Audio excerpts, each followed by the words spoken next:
పద్మావతి కంకర పడుకో. నేను ఈ అవతారంలో శిలువ జన్మించాను, నువ్వు పద్మావతి జన్మించావు.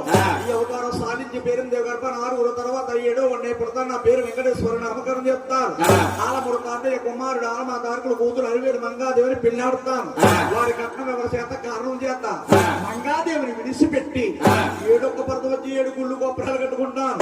గుళ్ళో ఒంటరిగా ఉంటాను. అమ్మాయి నువ్వు ఈ అవతారంలో పద్మావతి జన్మించావు. వచ్చే అవతారంలోని మీది ఢిల్లీ గ్రామం, మీ తండ్రి మెహరా సాహిబ్, మీ తల్లి గారి పేరు మెహరాదేవి. నీకు 2 అన్నగారు ఉంటారు. వారి పేరు పకీరి పంచాలి. వారికి ముద్దులు సెల్లులుగా పుడతావు. నీ పేరు బివీనంచారమ్మా. నీ రాజ్యం పై రాజ్యం వారు వచ్చి కొట్టుకుపోయిన కారణం చేత నీ అన్నగారు ఇద్దరు తీసుకొచ్చి చంద్రగిరి అడవుల్లో వదులుతారు. అడవులో చెట్టు ఉంటుంది. చెట్టు కింద కూర్చుని నీసులు అల్లుకుంటా ఉంటాం. నేను తరిమెట్లకు వస్తాను. ఓ అమ్మాయి నా కూడా రా అంటాను. సూర్యుడు ముఖము మట్టన పట్టు నీకు నాకు వాసవారు అమ్మాయినండి వాడంటానంటావు. నువ్వు కాదు కూడదంటే నీకు వాడు దొక్కి నా 7వ పర్వతం తీసుకొస్తాను. నా 7వ పర్వతం తీసుకొచ్చిన తర్వాత నా 7వ పర్వతాన్ని ఏమన్నా తెలుసా? 12 సైకోలు నిన్ను ఉయ్యాలా చంపాలి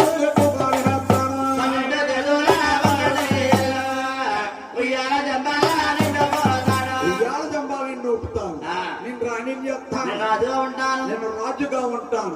నీ పేరు జన్మలోకాల్లో అదే పాకేలాగా జ్యోతి వెలిగేలాగా చేస్తాను అన్నాడు స్వాములు వారు. ఆనాడు పద్మావతి ఈనాడు బివీనంచారమ్మ. కన్నా తల్లి కన్నా పెంచిన తల్లికి చూడండి ఉగ్గులా మాట అంటుంది. బాబు శ్రీని బాబు ఎంతటి వాడిని అంతవాడిని చేస్తాను. నీకు కళ్యాణం అయిన తర్వాత పిల్ల పాపలతో సుఖ సంతోషాలతో ఉంటాం అనుకున్నాను.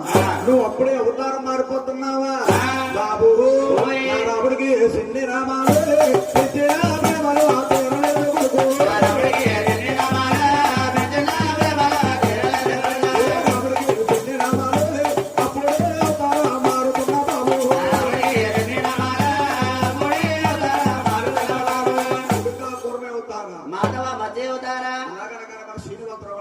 ఏమని అమ్మా నేను అవతారం సాధించి అవతారం మారకపోతే మానవ జన్మకి అర్థం లేదు.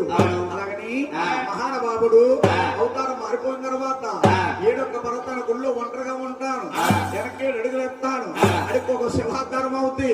7వ శివోద్ధారం కాదు శిలవరాడు అయిపోతాను.